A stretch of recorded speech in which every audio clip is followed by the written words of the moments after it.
Isang mapagpalang umaga sa lahat ng ating mga kababayan sa loob at labas ng Pilipinas. Isang panibagong linggo na naman ng pakikibaka ang ating kaharapin sa gitna ng banta ng COVID-19. Ako po inyong lingkod, Secretary Martin Andanar ng PCOO. Good morning sa iyo, Rocky.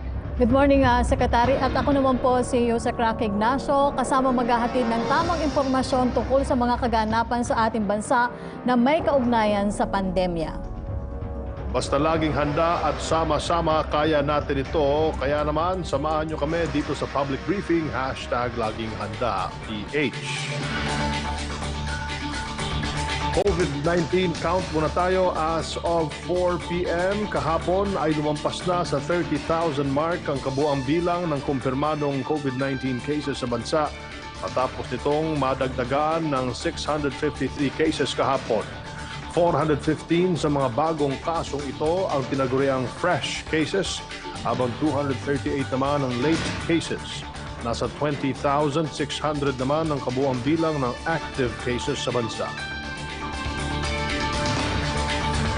Napansin-pansin na sa nakalipas na isang linggo, tuloy-tuloy ang naging pagtaas ng reported cases kada araw. Naitala ang pinakamataas na bilang nitong Sabado, June 20 na umabot sa 943. Bahagya naman itong bumaba kahapon na umabot sa 653 cases. Napansin-pansin rin na sa nakalipas na isang linggo ay sa NCR nagmula ang pinakamaraming kaso na umabot sa 36%. Sumunod naman ang Region 7 na umabot sa 35% at ang nalalabing 29% ay nagmula sa iba't ibang rehiyon. Samantala, umabot na rin sa 1,169 ang mga nasawi sa bansa matapos itong madagdagan ng 19 kahapon, habang nasa 7,893 ang mga gumaling na nadagdagan ng 243. At para po sa inyong katanungan at concerns tungkol sa COVID-19, maaari niyo pong i-dial ang 02894-COVID o kaya ay ang 02894-26843. Para naman sa mga PLDT Smart, Sun at TNT subscribers, i-dial ang 1555. Patuloy po kayo makibalita sa mga pinagkakatiwalaang sources sa impormasyon tungkol sa COVID-19. Maaari niyong bisitahin ang covid19.gov.ph. Maya-maya po ay kasama natin magbabalita si John Mogol mula sa Philippine Broadcasting Service. Para sa ating mga balita, pagbibigay ng allowance para sa mga manggagawa ng gobyerno na nag-volunteer sa mga mega swabbing at iba pang COVID-related facilities isinusulong ni Senador Bongo sa ilalim ng Congressional Joint Resolution No. 4 Series of 2009 ay maaari umanong payagan ng Pangulo ang pagbibigay ng duty allowance sa mga government employee na nag-volunteer sa mga COVID-19 facilities sa bansa sa halagang papayagan ng Department of Budget and Management. Anya, nararapat lang na bigyan ng importansya ang sakripisyo ng mga volunteer frontliners na naglalaan ng kanilang oras at lakas para makatulong sa kapwa. Propose guidelines para sa back riding pinag-aaralan na Senator Bongo. May apela sa mga commuter. Sa isang pahayag, sinabi ni Senator Bongo na malaking tulong sa ating mga kababayan kung papayagan na ang back riding sa mga motorsiklo, lalo pat limitado pa rin ang public transportation hanggang ngayon. Pero anya, mahalaga na siguruhin munang gagawin ito sa ligtas na paraan. Dapat umanong pag-aralan muna ang health and safety protocols para masiguro ang kaligtasan ng rider at pasahero, gaya na lang ng paglalagay ng plastic dividers para maiwasan ang hawahan ng sakit. Umapila pa rin ang senador sa bawat commuter na sumunod sa mga patakarang ipatutupad ng pamahalaan para hindi na umano dumami pa ang bilang ng mga nahahawahan ng COVID-19 sa bansa.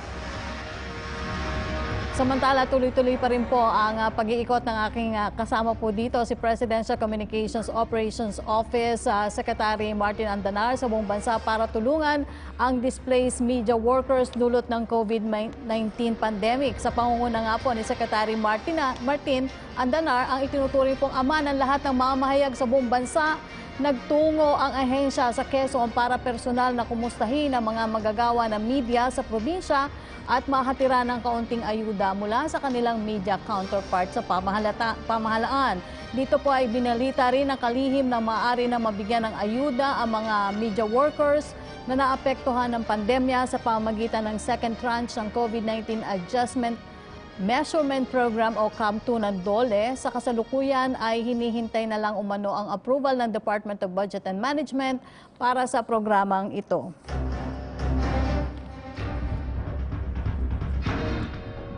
Oras po natin, alas 11:09 na po ng umaga at tuloy-tuloy po ang ating pagbabalita dito sa ating public briefing, #laging handa PH. At yun nga, Rocky, tayo ay nagtungo doon sa Quezon, sa Lucena. At bukod doon sa pamimigay natin ng konting ayuda sa ating mga kasamahan na nasa media, ay tayo din ay nagpunta sa mga farms nila doon at yung kanilang mga hanap buhay doon para sa ating Balik Probinsya program. Makuha na natin ng video at para maipakita natin sa buong Pilipinas kung gaano kaganda ang lalawigan ng Quezon. Opo, at saka yung ginagawa niyo po, Secretary, isa rin po talagang malaking tulong sa ating mga kasamahan sa mamamahayag dahil alam po natin na talaga namang sobrang lahat po ay apektado ng COVID-19 at yun naman po sa Balik Probinsya, napakahalaga pa rin po nito para nga po ma-spur yung economic activities sa mga kanayunan na talaga naman po dapat i-decongest na rin ang Metro Manila. Correct yan. Papasalamat tayo kay Governor Danny Suarez at sa kanyang anak na si Jenny Suarez sa mainit na pagtanggap. Kasama rin si Vice Governor Sam Nantes at ating mga kasamahan sa Philippine Information Agency at Radyo Pilipinas. Thank you so much. Samantala, makakasama natin ngayong araw sa ating public briefing si Assistant Secretary Celine Pialago, ang tagapagsalita ng MMDA. Nandyan din po ang Presidente at CEO ng PhilHealth, retired Brigadier General Ricardo Morales. Si Ambassador Adnan Alonto mula sa Embahada ng Pilipinas sa Kingdom of Saudi Arabia. Si OWA Administrator Hans Leo Kakdak at si Chargé d'Affaires Mary Ann Padua mula naman sa Embahada ng Pilipinas sa Thailand. Una natin mga kapanayam ang tagapagsalita ng MMDA, si ASEC Celine Pialago. Magandang umaga sa inyo, ASEC. Magandang umaga, Secretary Martin at kay Yusek Rocky at sa lahat po. Magandang umaga sa inyo lahat. Ma'am, ngayong araw na ito, June 22 ay inaasahang bibiyahe na sa ating mga kalsada ang dagdag na bus at ilang modern jeepney sa Metro Manila. Ano ang magiging major change na ipatutupad sa ruta ng mga ito sa ilalim po ng second phase ng rollout ng public transportation sa Metro Manila? Secretary, all over Metro Manila, meron po tayong 4,600 city buses. Pero nauna na pong bumiyahe yung nasa mahigit 1,200 nung phase 1 po ng GCQ. So more or less 3,400 po ang inaasahang madadagdag for the phase 2 ng GCQ sa usapin po ng public transportation. Para naman po sa mga ilan po nating modernized jeepneys, nasa 1,500 po yung inaasahan na babiyahe simula po ngayong araw. Ngayon sir, meron tayong adjustment sa mga ruta dahil noon 96 ang routes all over Metro Manila. Pero nabawasan po yan at naging 31 routes na lang po yan. So kung dati, Secretary, halos lahat ng city buses na nasa 2,500 out of 4,600 sa EDSA yan nadaan. Ngayon po, maiiba na po yung mga ruta nila. Yung dati pong jeepney route, magiging bus route na rin po yan. Yung iba namang mga bus route na konti yung unit, madadagdagan po ng ilang mga bus unit. How about the safety protocol inside these public utility vehicles? Paano natin masisiguro na masusunod ang health and safety protocol sa mga PUV na ito at all times? Secretary, sa pakikipagpulong po sa mga bus operators, naging maliwanag po sa kanila na dapat po ay 50% capacity lamang ang mga nasabing city buses. Gayon din po ang mga modernized jeepneys kung saan po pinaghandaan talaga to at nagkaroon po ng divider na plastic, no, sa mga pasahero. Meron din po mga traffic marshals. Kaya nga sir, dito sa ating bus route, for example, kahabaan ng EDSA, 4 na bus stops po yung maximize natin kung saan mamomonitor po yung mga buses na magsasakay dahil meron po tayong mga traffic marshals dyan. Sa kahabaan naman po ng Commonwealth, meron pong 19 bus stops. Kumpleto po ng signages. May mga traffic enforcers din po para tiyakin na nasusunod po yung mga safety health protocols ng mga nasabing city buses. Sila po ay mayroong mga sanitizers, alcohol sa loob po ng city buses.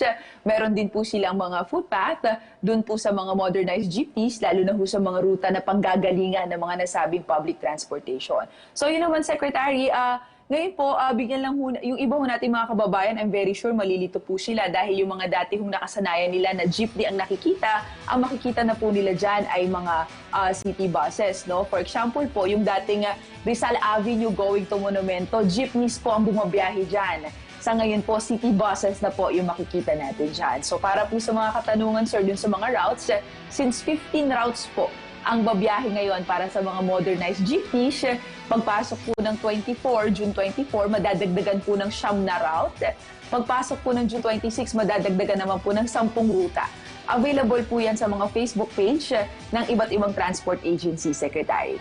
Okay. Sexilin, marami sa ating mga kababayan na po yung bumili ng mga bisikleta para maging service nila papasok sa trabaho. Kumusta na po yung ginagawang bike lane ng MMDA along EDSA na sa pakikipagtulungan po ng DOTR? Ito daw po ba ay nahahati sa dalawang phase? Tama, Yusek, no? Yung first phase po natin last week, Saturday, naglagay na ho ng mga markings, white markings, para ho maging bike lane. So yan na ho ang designated bike lane para sa ating mga siklista. Ngayon meron po yung sukat na minimum na 1.22 meters, maximum po na 2 meters. Since hindi po talaga kakayanin, ma'am, na 1.5 o uniform po yung sukat para sa mga bike lanes, nagkaroon po ng markings. May plano po ang aming ahensya, ang Chairman Danny Lim po namin, and together with Secretary Artugade, nalagyan po yan, of course, ng proteksyon. So yung bike lane po na yan, hindi na po muna elevated sa ngayon, pero ang long-term plan po talaga dapat elevated yan. Pero sa ngayon po, para ho ma-designate na at ma-identified na po yung linya para sa mga siklista, lalagyan po yan ng proteksyon. Pwede pong bollards, pwede pong concrete barriers, pwede pong metal separators. Sa ngayon po, yun na lang po yung pinag-uusapan kung ano po yung ilalagay na proteksyon para sa ating mga siklista.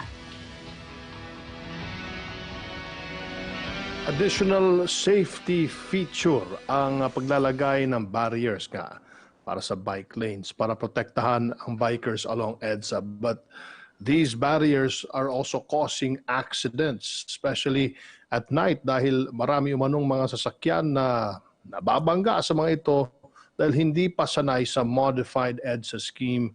Ano po ba ang ating gagawin para masanay po ang ating mga kababayan dyan? Tama, Secretary, simula po nung nakapaglagay ng mga concrete barriers sa kahabaan ng EDSA, which was June 1, no? Nakapagtala po ng 18 na accidents. Yung dalawa po dito ay aksidente po doon sa mga plastic barriers. Pero po yung 16 ay sa concrete barriers. Pero Secretary, sad to say, no, na yung 16 po na aksidente na yon ay self-accident o tinatawag po na driver's error. 4 po doon, sir, nakainom. Yung 2 po doon, pumasok po, 4 din rather, na pumasok po ng bus lane, nagkaroon po ng miscalculation at bigla pong lumabas doon sa mga nasabing concrete barriers. So yun po yung mga naging insidente. Nung nakaraan lang, sir, may namatay pong rider, no? Dahil nadulas po siya sa loob ng busway at nauntog po siya. It's either po doon sa concrete barrier o doon po sa bangketa. So hindi naman po kasalanan per se ng concrete barriers dahil po ito po ay reflectorized na. Hindi po tayo naglagay ng mga concrete barriers na hindi po reflectorized. At the same time po, maglalagay po ang MMDA ng additional marker. Ito po yung parang kahawig po ito ng traffic light, ano? Para humalayo pa lang, makikita na ating mga motorista. So Secretary, paalala lang po, hindi po natin mababangga ang mga concrete barrier kung sila po ay mananatili lamang sa kanilang mga linya at hindi po sila mag-overspeeding, which is nangyayari po tuwing madaling araw. Yung 16 na aksidente na yon, Secretary, 14 po doon madaling araw nangyari. 4 po doon nakainom. 4 po doon miscalculation. So yun po yung mga dahilan kung bakit po nakapagtala ng mga concrete-related barrier accidents. Sec, may mga dagdag ka bang paalala sa ating mga commuter ngayong Monday back to work na? Napaka-importante lang, Yusek, na malaman po nila yung mga routes na itinalaga po ng DOTR at LTFRB para po alam din nila kung saan po sila sasakay. Yung dati po nating nakasanayan na isang sakay, paumanhin po, pero magkakaroon na po tayo ng adjustment sa usapin na yan. It's either po 2 sakay tayo o 3 sakay. Ang kahabaan po ng EDSA na nakasanayan natin, ang ruta po dyan ay EDSA Carousel. Sa ngayon po, habang tinatapos po yung mga bus stops na nasa gitna po at nasa ilalim po ng MRT, 4 na stasyon pa rin po ang magagamit natin sa ngayon. North Avenue, Quezon Avenue, Taft Avenue, and Ayala Avenue. But for the meantime po, mag-ingat po tayong lahat at huwag po natin kakalimutan yung mga safety health protocols na inilatag po ng IATF at DOH, lalo na po social distancing para po sa mga pampublikong sasakyan. Yun lang po, Yusek Rocky. Maraming salamat sa inyong panahon. Assistant Secretary Selim Pialago, ang tagapagsalita ng MMDA. Stay safe po. Salamat, ma'am. Sunod nating mga kapanayam, ang Presidente at CEO ng PhilHealth, retired Brigadier General Ricardo Morales. Magandang umaga po sa inyo, General Morales. Magandang umaga sa iyo, Secretary Martin at Yusek Rocky. Magandang umaga. It's good to see you again, sir. Isa sa pinaka-importante sa gitna ng health crisis na ito ay ang pagkakaroon po ng komprehensibong healthcare system para sa lahat ng mamamayan at ito ay sa pamagitan ng Universal Healthcare Law. But PhilHealth appealed to delay the rollout of said program. Bakit po sa tingin ninyo ay dapat na pansamantalang i-delay mo na ito, General? Yung issue na yan is still under discussion. At hindi ko magiging desisyon yan, desisyon yan ng ating mga policy makers in the future. Ang dahilan yan, because tinitignan natin yung cash flow natin at nakikita natin na merong pag-decline ng collection. Dahil nga tumigil yung ating ekonomiya, walang pumapasok, hindi nakakatrabaho yung ating mga directly paying members, so nagsasuffer yung ating collection. So yan ang dahilan kung bakit pinabuti nating ipaalam sa ating mga policy makers na baka meron tayong hinaharap na problema. So hindi pa dinesisyonan yan. In PhilHealth's projection, kailan sa tingin niyo po, sir, ang pinaka-feasible time to start the rollout of this law, considering that this was also certified as urgent by the President? It's already in effect. Pagpasok ng taon, immediately eligibility na tayo eh. Lahat ng mamamayan entitled sa healthcare, whether nakapagbayad siya ng premium o hindi. So in effect na yan. May 2-year window naman tayo sa pag-execute ng universal healthcare eh. So nasa first 6 months pa lang tayo ng 2-year window na yan. So may panahon pa naman. May panahon pa tayo para i-execute fully yung universal healthcare. It's already in effect. General, bigyan daan ko lang po yung tanong ni Arian Meres ng ABS-CBN. Ito po yung tanong niya para sa inyo. Sabi daw po ni Secretary Roque, magsaset siya ng meeting with President Duterte and sa iyo daw po over the alleged corruption in PhilHealth. Were you informed of this and are you willing to attend? Have you discussed Secretary Roque's allegation of corruption in PhilHealth with the President? Unang-una, I think it's premature to go to the President without a solution. Nung pumasok ako dito, yung issue na yan was already in existence. Lalo na yung 154 billion na nawawala daw ng pondo. Recently, we got an opinion from the Commission on Audit telling us that they could not substantiate this 154 billion loss in the financial statements submitted by PhilHealth from 2013 to 2017. In effect, hindi totoong may nawawalang 164 billion. Ngayon, tungkol sa corruption sa PhilHealth. You know, we are a very large corporation. Every day, we process about 50,000 claims in about 16 regional offices, about 120 branches, local health insurance offices. Some of them manually, some of them hindi integrated, minamano-mano yung lipat, hindi So iba naman automated na. So sa laki ng volume of transactions na yan, may mga inefficiencies yan. But I can assure you that there is no group of people colluding with each other to defraud PhilHealth in this scale reported. Wala. Meron tayong mga inefficiencies, merong mali ang pasok ng dokumento, mali ang pag-fill up ng form, but walang syndicate or group of people colluding to defraud the corporation at that scale.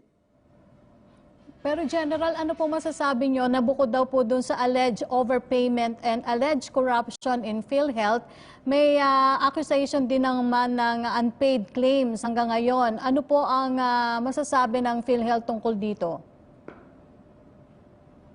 Ano yan account reconciliation yan Actually, kinakausap namin yung asosasyon ng mga hospital, mga doctors, sinasabi namin sa kanila, dalhin yung libro nyo, dalhin namin yung libro natin at yung mga accountants natin at their level, sa region, sa city, sa province, mag-usap para magkasundo kung magkano ang may utang, sino sa kanino at babayaran, sino magbabayad kanino. That is the way to solve this problem. Ngayon, ang ginagawa kasi ng isang organisasyon, susulat siya sa mga newspaper, media, instead of discussing with us directly. Actually, pinagharap kami ni Senator Bongo ng presidente ng PHP. 2 beses. At ang pinag-usapan namin, na pagkasunduan namin, mag-account reconciliation process kami at sinabihan namin yung aming mga regional offices, branches, go to the hospitals, hospital by hospital, account reconciliation. At ginagawa namin yan. So, this is just a matter of reconciling our books. Hindi totoong 18 billion ang utang ng PhilHealth sa kanila at sinasabi nila 18 billion, kami naman sinasabi namin, hindi. So dapat mag-account reconciliation kami. That's the only way to solve this problem. Maraming salamat po. Maraming pang mga issue o kontrobersya ang lumalabas ngayong patungkol sa PhilHealth. At nagkaroon nga kayo ng sagutan ni Sec. Harry Roque. At sa time nga kung kailan importante ang undivided attention ng ating ahensya para tugunan ang pangangailangan. Why do you think this is happening, sir? Well, unang-una, kami ni Secretary Roque, we all serve the same boss, the Filipino people and the President. So wala namang issue. Ano lang yan?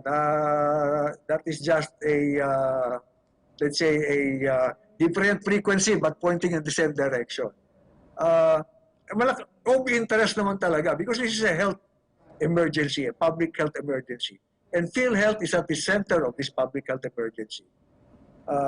Very prominent ang PhilHealth ngayon. Although dating prominent na nga dahil dito sa mga allegation ng corruption, but more so ngayon because everybody is looking towards PhilHealth. So it's just expected that people will be more, will scrutinize the corporation more. But we are ready for this. We are ready to answer all allegations. We have provided information, data to the investigative agencies, to the National Bureau of Investigation, the Presidential Anti-Corruption Commission, the Ombudsman, and the Commission on Audit. And we continue to cooperate with them. So open kami sa lahat ng nagtatanong. Of course. General, with the COVID benefit package of PhilHealth, magkano na daw po yung total amount na nailabas ng ahensya as of ngayon? Kaya ba ng PhilHealth na isustain daw po yung pangangailangan ng ating mga kababayan? Oh yes, we started the year with a reserve of about 130 billion. Ang estimate namin na price tag sa COVID-19 is about 40 billion. And so far, ang nababayaran namin, actually nabayaran up to end of April this year is about 52.5 billion. Yes, we have money. We'll be fine for the year 2020, and then maybe up to the middle of next year. So there's nothing to worry about. We will continue the same level of services, immediate eligibility, yung mga magpapa-dialysis, magpapa-chemotherapy, mga anak, kung anong dating tinatanggap yung galing sa PhilHealth, patuloy yan. At yung immediate eligibility, kahit yung mga hindi nakabayad ng premium, makakatanggap ng health care. So we are fine for this year. As the head of the National Health Insurance Program of the Philippine government, paano po kayo rumeresponde sa mga sinasabi nyo na rin pong kanilang inefficiencies at iba pang problema sa loob po ng inyong ahensya, sir? Well, sinabi ko nga kanina, sa laki ng operation ng PhilHealth, only a working information system, integrated, harmonized information system is going to solve a problem of this size. Now, there is no healthcare system in the world na hindi fraud-free. Walang fraud-free kasi hindi natin maalis yung person-to-person transaction between the physician and the patient. But pwede nating i-reduce yan if we have a perfectly integrated and harmonized information system. But yung information system is not going to happen overnight. It will take some time before that will come into effect. Pero yun lamang ang nakikita namin solution para sa mga inefficiencies at sa mga yung mga imperfections dito sa sistema natin. Yun ang solution dyan. In the meantime, mano-mano ang solution natin. We have certain processes that are automated, may ibang manual, hindi integrated. So yun, slow hold. But we're moving towards automation. We have a 2.5 billion budget for information technology this year. Opo, General, kunin ko na lang po yung mensahe ninyo sa ating mga kababayan, partikular po sa lahat po ng mga PhilHealth members. Well, sa mga kababayan natin, wala hong binabawas na serbisyo ang PhilHealth. Patuloy pa rin ho ang level ng serbisyo na binibigay ng PhilHealth sa lumipas na taon at sa ngayon. At under yung universal healthcare, lahat ho tayo entitled to healthcare. Kesa nagbabayad tayo ng premium o hindi. Additionally, commitment ho ng PhilHealth na alagaan at babantayan ang inyong binabayaran na premium. Hindi ho natin pababayaan, mawawala ito sa walang kwentang gastos. Iingatan ho natin ang inyong pera. Huwag ho kayong mag-alala. Yan ho ang commitment ng PhilHealth. Maraming salamat. Maraming salamat po sa inyong panahon, retired Brigadier General Ricardo Morales, ang Presidente at CEO ng PhilHealth. Salamat po. Thank you, Secretary Martin. Thank you.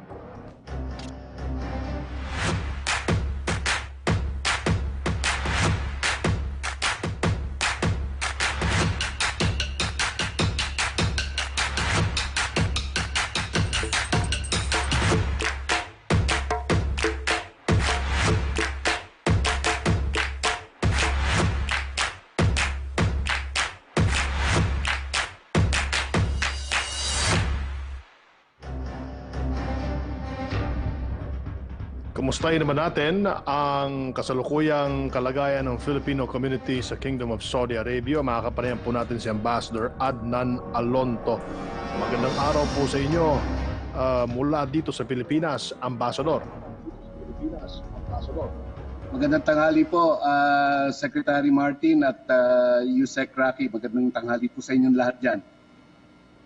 Sir, sa 282 OFWs na nasawi sa Saudi Arabia, 50 dito ang hindi iuuwi dahil COVID-related death. Di ba ang ikinamatay ng mga ito? How is the embassy coordinating with the Saudi Arabian government para masigurong mabigyan ang mga ito ng proper burial? Very closely meeting po ang embahada with the actually the number changing daily. Ngayon po meron po tayong naitala na total na 353 human remains for disposition. 107 po dito ang COVID, COVID infected, and 246 po yung non-COVID. So yun po yung ina-address natin with the Saudi authorities, and dito kasi if ordinarily body dito ay nililibing ho within 24 hours because yun po yung custom, the Islamic custom. Pero doon po sa non-Muslims, nirirespeto po nila yung disposition ng remains, no? So ito po ay talagang inassure kami na they would respect the customs. So given that meron po kasing nag-overcapacity na po yung morgues at saka yung hospitals dito, nag-issue po kasi ng requirement and regulation ang Saudi authorities na pagka COVID related yung cause of death, yung body po should be disposed within 72 hours, no? From the time that, in our case, from the time the embassy is informed or the consulate is in jail. So, yun po yung, so kailangan maayos kagad yung mga dokumento para mailibing, no? Mailibing kagad. So yun po yung coordination namin. Nagkaroon po tayo ng request kung pwedeng magkaroon tayo ng exemption doon. Pero I understand the IATF has already made a pronouncement COVID-related deaths natin will have to be buried here in Saudi Arabia. Yun po yung nadinig ko at napakinggan ko I think earlier. Ambassador, ano po ang ikinasawi ng iba pang mga kababayan nating non-COVID related? Di umano ang ikinamatay na pwedeng iuwi po dito sa Pilipinas?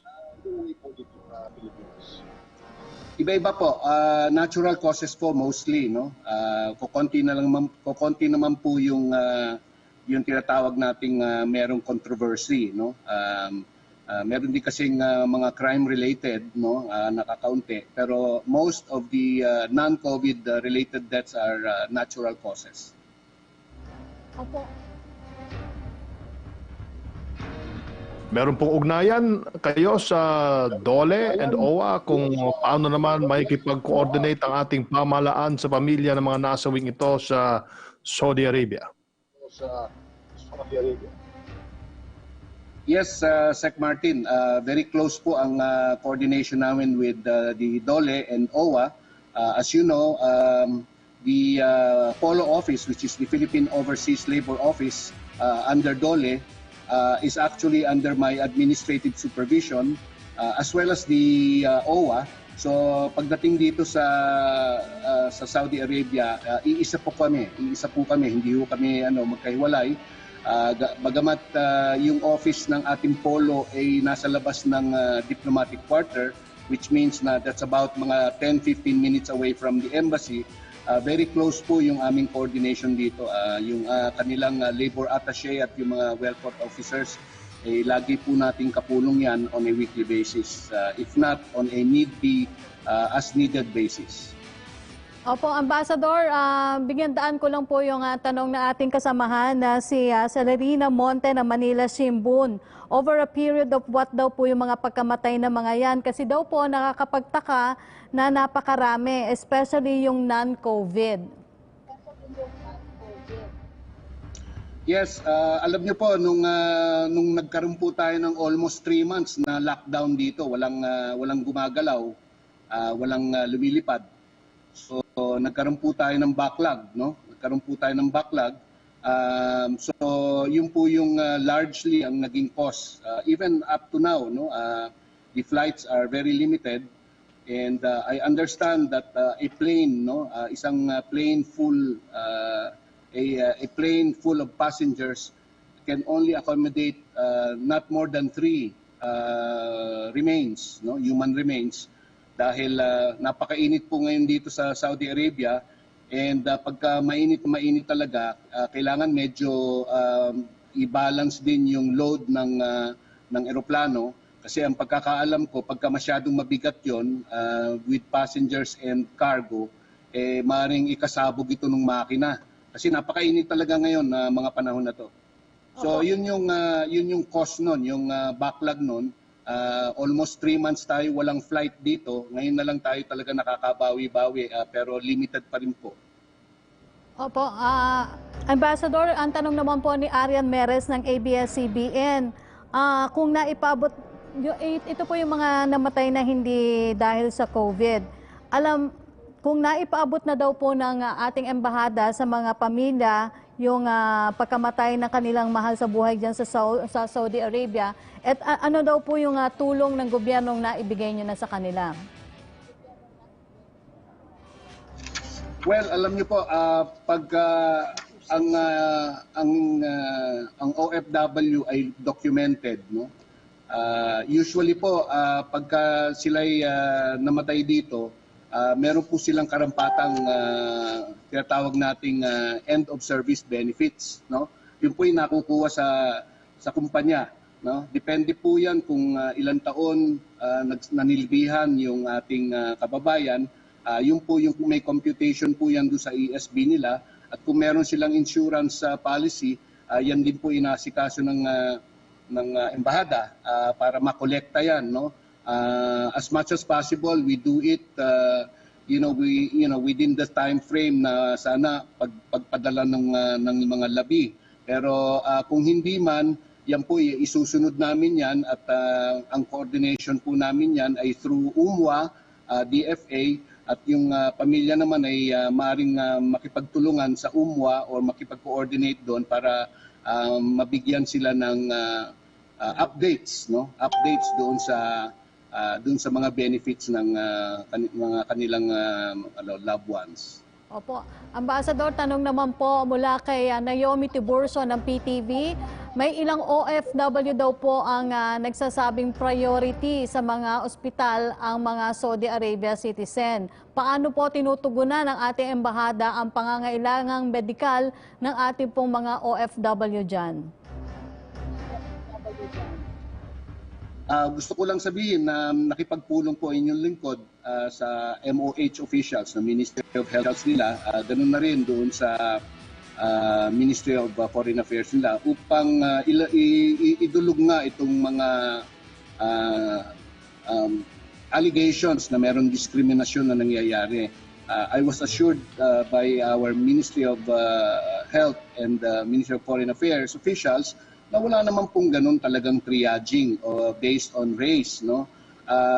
What is true, and I can attest to this, is that talagang overloaded and overcapacity hospitals nila ngayon, lalong-lalo na ngayon that we have almost 160,000 cases, infection cases nga sa buong kaharian. And you could imagine talaga na yung mga hospital, even the clinics are full.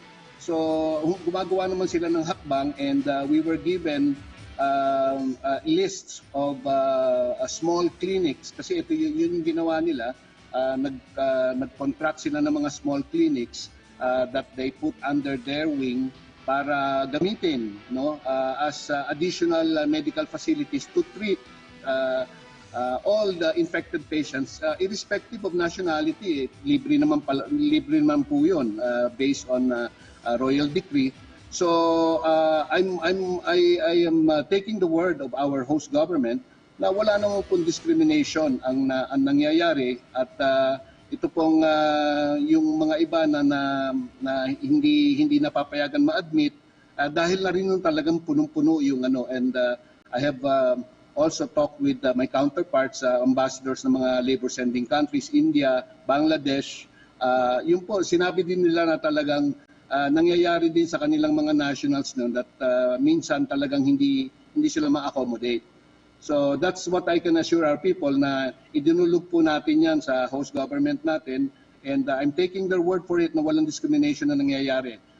Ang nangyayari lang talagang puno. And that's why we're concentrating now doon sa giving our people some self-help measures. No, turuan natin yan kasi marami naman na nakilala din dito na hindi nagpunta ng hospital. They did some self-help measures at home, nabigyan ng gamot doon at gumaling. So mataas po ang ano natin, ang recovery period, ang recovery rate natin dito, it's now more than 60% po. Ambassador, meron po tayong question mula po kay Joyce Balancio ng ABS. Kumusta po ang sitwasyon sa Polo office after mag-positive sa COVID-19 ang ilang kawani nila? Yes. Luckily po, meron po tayong 16 Polo and Embassy staff na nag-positive po for COVID. They were confined. Lahat po sila na-confine. And in fact, meron po tayong itong mga empleyado dito sa embassy na na-expose dito sa infected staff natin dahil very close po yung coordination ng Polo at Embassy. And so, ang Polo po, cut in half po sila. Kalahati na lang po yung functioning, pero yung under quarantine. Ganun din po sa embahada. Meron po kaming at least more than 10 staff na namin na-expose dito sa ating mga Poloners na kailangan nating i-require ng self-quarantine. So, the embassy actually is going to conduct the second wave of testing. Ako po, pangalawang beses na ho ako nag-test. Kabutihan palad, negative. More than 20 took the test last week. This week po, continuing yung test ng ating mga kawani just to make sure na hindi natin compromise yung transacting public kasi nag-open na po ang embassy for very limited transactions dahil kailangan na rin po na ngayon yung ating mga consular. Maraming salamat po sa inyong panahon at mag-ingat po kayo dyan, Ambassador Adnan Alonto mula sa Kingdom of Saudi Arabia. Maraming salamat po, Sec Martin. Maraming salamat, Yusek Rafi. Mabuhay po. Kumustahin po natin ang ating mga kababayan po naman sa Thailand. Makakapanayam natin si Chargé d'Affaires Mary Ann Padua mula sa Embahada ng Pilipinas sa Thailand. Magandang araw po sa inyo, ma'am. Kumusta po kayo? Magandang araw, Secretary Andanar, Yusek Rafi, at sa mga nakikinig po sa programa ninyo. It's good to see you again. Nais kong ipaalam na maganda na ho ang sitwasyon dito sa Thailand. 28th day, hinihintay na lang namin kung merong report ng local transmission. Kung wala po, consider na ho ang Thailand na low risk as COVID-19 is concerned. So, para sa ating mga kababayan, ang concern actually nila ngayon, ang main concern nila ay ang repatriation. So far, nag-repatriate na ho kami ng 306 Filipino nationals plus 8 infants. And meron pa kaming 668 sa aming listahan. So that was in April 24 and 14 May. So itong June ho, tinatarget namin ang 25 June at saka 29 June. Yung 29 June government funded, DFA funded. Yung 29 June, yung 25 June po ay through a private charter na in-encourage namin na mag-organize ng charter flight kasi po medyo kinukulang na rin ho ang pondo ng ating DFA ATN fund at marami hong nangangailangan all over the world for repatriation flights. So yun po, repatriation. Tapos nung una po ang concern nila was actually yung visas po nila. So in a 3-week period from March to April, nagmadali ho talaga kaming makalabas ng 1,662 visa endorsement letters sa ating mga kababayan through data capture, distance data capture. Magaling ho ang ating Consul General kasi sa computer skills, may kaalaman sa IT. So nagawa niya ng paraan yon, napaspasan po yon until nag-side ang immigrant business ng Thailand na magbigay na lang ho ng blanket extension hanggang 31 July ho. So hanggang 31 July ho, ang mga bisita dito may blanket extensions sa kanilang visa. So pangatlo po na 28 days ng walang local transmission dyan po sa Thailand, pero meron namang naitalang imported case na mula sa isang 6-year-old boy na galing sa South Africa. How did the Thai government react to this? Yes, sir. Ganito po, Secretary, maingat na maingat ho ang Thai government authorities. Ang kanilang ginawa yung pag-repatriate ng kanilang mga nationals, staggered talaga. Noong una, 200 a day lang, tapos naging 400, tapos naging 500. So, ang ginagawa ho nila talaga is pagpasok ikakuha ho nila, tapos itetest nila ho ng 5th day at saka ng 12th day. So, na-limit nila ang transmissions doon sa mga foreign sa attorneys. So, locally ho, maganda ho ang pagpapalakad sa hygiene, sa social distancing, nag-curfew din po sila. Wala hong nangyari. So, pati deaths ho nila, 19 days na ho, na walang namatay dahil sa COVID. So, pati po yung recovery, mataas po lang ng recovery. So, 3,000 plus ang kanilang infections. Ang recovery halos sumasabay ho dun sa number of infections.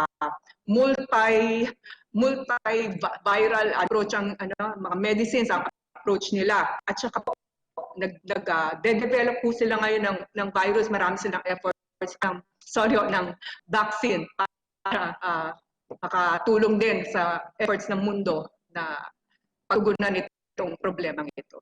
Opo. Ma'am, dahil po yung turismo nga ang isa sa major industries ng Thailand, paano po naapektuhan ng COVID-19 at paano po ang ginagawa ng Thai government para po mapanatiling matatag yung industriya ng turismo sa kanilang bansa?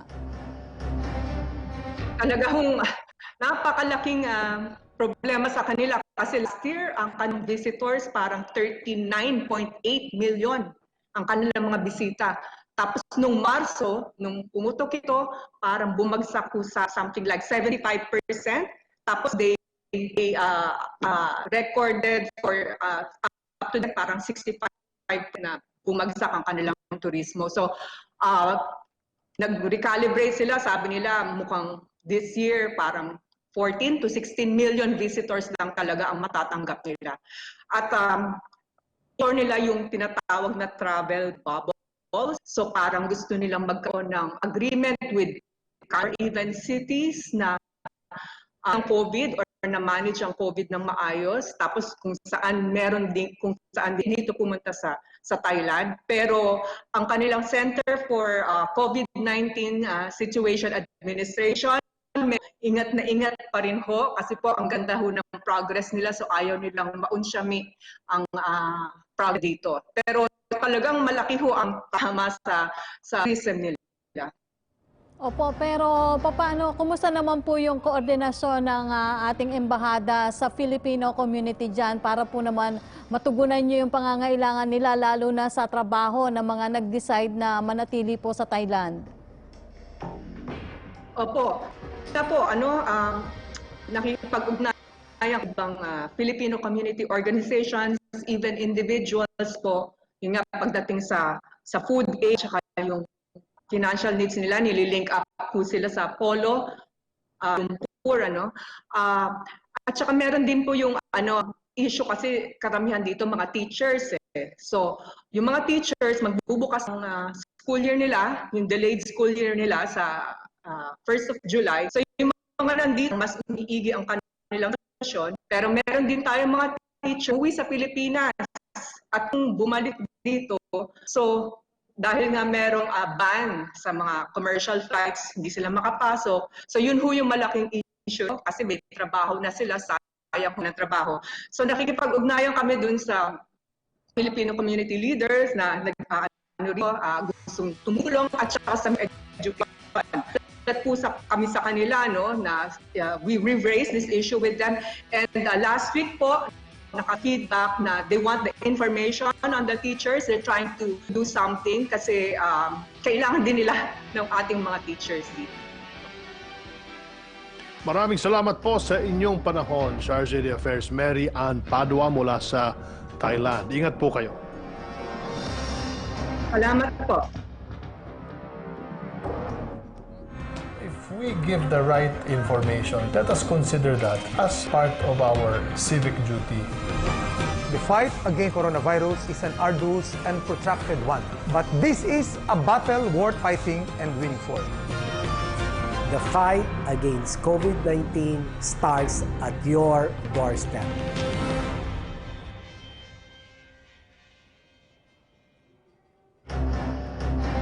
Samantala, pansamantalang ipinagpaliban ang Balik Probinsya Bagong Pag-asa program para naman po bigyan daan ang pagtulong sa mga locally stranded individual sa bansa.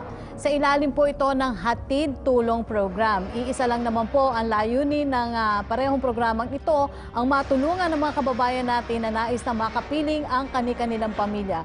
Panoorin po natin ito.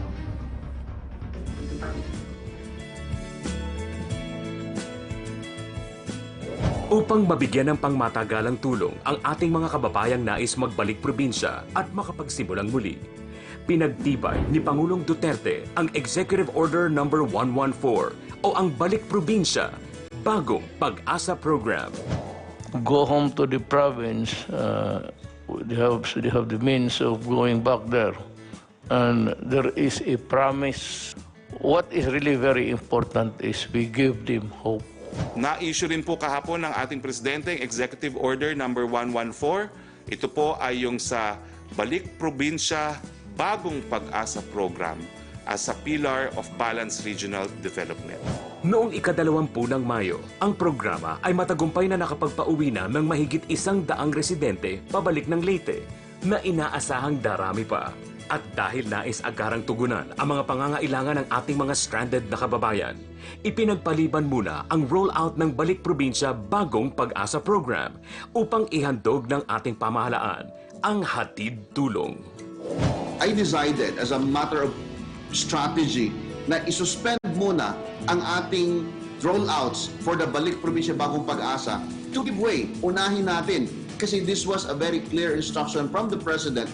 Unahin, pauwiin na ang ating mga kababayan na stranded dito sa Maynila. And pagdating ng panahon na tapos na itong mga problema ng stranded, the Balik Probinsya will now take the second phase already in the succeeding rollouts and simultaneous rollouts to all of the provinces of their choice. Pilipino to kababayan natin. Tanggapin ninyo and provide for sequestration houses if you want. Yung doon sila i-quarantine. Pero hati-hati tayo sa problema. Total, hindi naman kami nagkulang. Whatever you need, we provide. Kawawa naman. Tulungan ninyo yung mga Pilipino.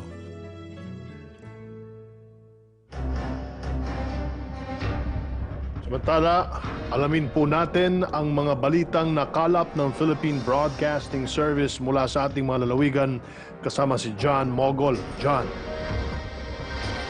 Marami pong salamat sa ating mga balita. Ilang salon sa lungsod ng Tugigaraw sa Cagayan ang kaagad pong ipinasara matapos maaktuhang nag-aalok ng manicure at pedicure services. Ang karagdagang detalye mula kay April Jane Salukon. COVID Radio. Hashtag Laging Handa. Radyo Pilipinas Special Coverage. Agad ipinasara ang ilang salon sa isinagawang on-the-spot inspection ng mga otoridad sa lungsod ng Tugigaraw matapos maaktuhang nag-alok ng manicure at pedicure services. Ayon kay Lordito Antonio ng Department of Trade and Industry o DTI Cagayan, hindi na binigyan pa ng babala ng composite team na pinangungunahan ng kanilang tanggapan ang naturang mga establishmento dahil ito lang ang tanging serbisyo na kanilang iniaalok na mahigpit pa ring ipinagbabawal sa kasalukuyan. May ilan lamang ang binigyang babala dahil may haircut services namang iniaalok ang mga ito katulad na lamang ng mga barbershop na nag-aalok din ng manicure at pedicure services. Samantala, maliban sa mga barbershop at salon ay tinungo rin ng grupo ang ilang kainan na naaktuhang lumabag sa ilang itinakdang health protocols katulad ng magkakaharap ng mga customer habang kumakain, wala ring separator sa counter at may hand-to-hand contact sa pagbabayad na dapat sana ay gumamit ng tray sa pag-aabot nito. Binisita rin ng grupo ang mga pansiteria na lumabag naman sa social distancing, hindi nagsusuot ng face mask, walang foot bath, walang disinfection at iba pa. Aniya, binigyan naman ng 5 araw ang mga ito para itama ang kanilang mga paglabag at pagkukulang. Sa isinagawang inspeksyon ay tumupad naman aniya ang mga kainan, maliliit man o malalaking establishmento sa maximum capacity na hanggang 30% lang dapat. Manipo dito Gagaraw City, 19 April, sa Lukon para Itiradyo, Pilipinas. Samantala, paggawad ng parangal sa mga napiling Women of the Year 2020 sa Lanao del Sur ang naantala dahil sa COVID-19 pandemic. Mula RP Marawi, magbabalita si Shora Sabdula sa Regala. COVID Radio. Hashtag Laging Handa. Radyo Pilipinas Special Coverage. Maraming salamat at Assalamualaikum Pilipinas. Naantala ang paggawad sa mga napiling Women of the Year awardees sa Lanao del Sur dahil sa pandemyang coronavirus disease o COVID-19. Ang seleksyon sa nasabing award ay noon pa sanang Marso sa pagkunita ng buwan ng mga kababaihan, pero dahil sa pagkalat ng pandemya ay ipinagpaliban ito ni Member of Parliament Attorney Maysara Dandam Latif na siyang nangunguna sa programang ito para sa mga kababaihan sa Bangsamoro Autonomous Region in Muslim Mindanao, kung saan nominado dito ang mga kababaihang may mga advokasya at malaking kontribusyon o nagawa sa kanilang komunidad at pamilya. Ayon kay Latif, sila rin ang mga role model na magandang ehemplo sa susunod na henerasyon. Pagkaraan ng 3 buwan na pagkaantala nito ay gagawin sana ang awarding ceremony sa isang resort hotel sa Marawi City, pero dahil sa mga panuntunan na ipinatutupad sa ilalim ng modified General Community Quarantine at dahil na rin sa pagtaas na naman ng bilang ng kumpirmadong kaso ng COVID-19 sa probinsya, ay sa kanya-kanyang opisina o lugar lamang ito e-presenta ang nasabing award. Kabilang dito ang Women of the Year 2020, Youth Service Awardee na si Jalila Ishaji Sapiin, Community Service Awardee na si Dr. Johaila Embalt at Government Service Awardee naman ang inyong lingkod. Punsi sa Islamic City of Marawi, ito lamang po si Bella Bishura, Radyo Pilipinas. Sec Martin, yan po ang mga balitang nakalip ng ating mga reporter mula sa iba't ibang panig ng ating bansa. Balik po sa inyo sa studio. Maraming salamat, John Mogol mula sa PBS Radyo Pilipinas. Pasalamatan na din po natin ang ating mga naging mga panauhin ngayong araw. Gayon din po ang ating partner agency sa kanilang paghahatid ng mga balita at impormasyon.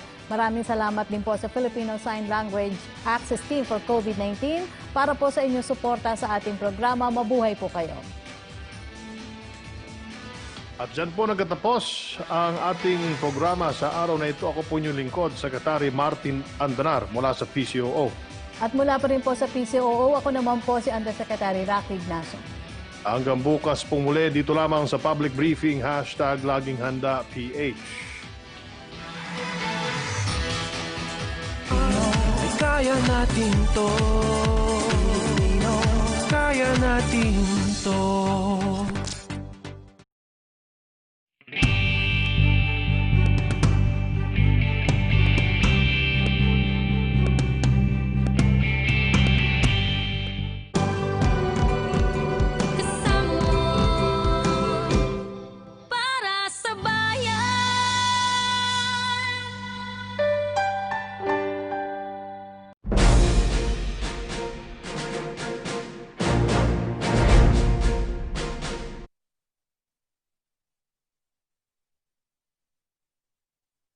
Kasing gamot o bakuna laban sa COVID-19. Madaling mahawa at makahawa. Kaya takot ako sa COVID. Seryoso ito kailangan natin magtiis. Mag-disinfect, mag-face mask. Stay at home.